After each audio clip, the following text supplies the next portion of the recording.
Manchester United 2025, the revolution begins. In the first three games, I told you the storm is coming. Today, I'm telling you something else, the good days are coming.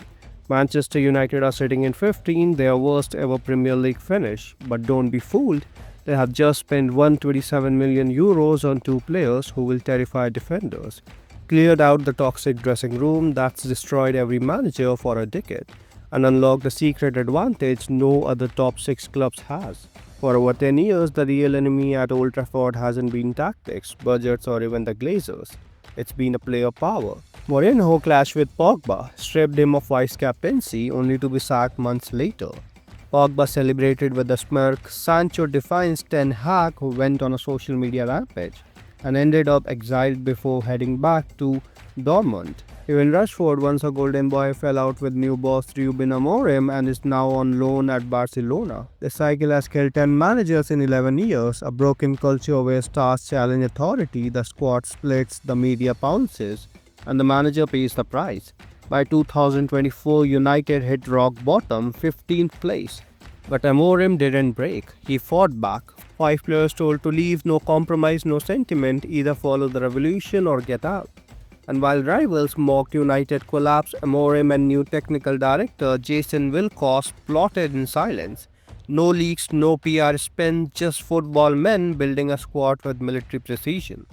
First came Matthew Cunha for 62.5 million euros. Not a flashy signing, but a tactical one.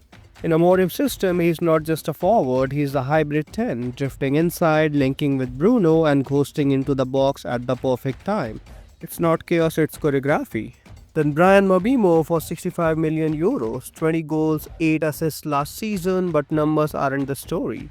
He's a relentless presser, a trigger man who hunts high, stretches defenses and converts chances with clinical precision. Mobimo didn't choose United for money, he chose Amorim's vision. Then came the wildcard Diego Leon, just 18, signed for 3.3 million from Paraguay, but Amorim already sees him as a future general.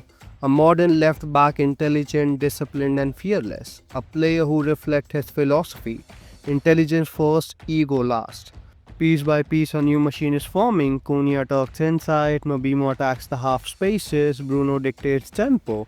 And if United seal Ollie Watkins, the system gets its finest striker. A relentless presser who scores, creates, and elevates those around him.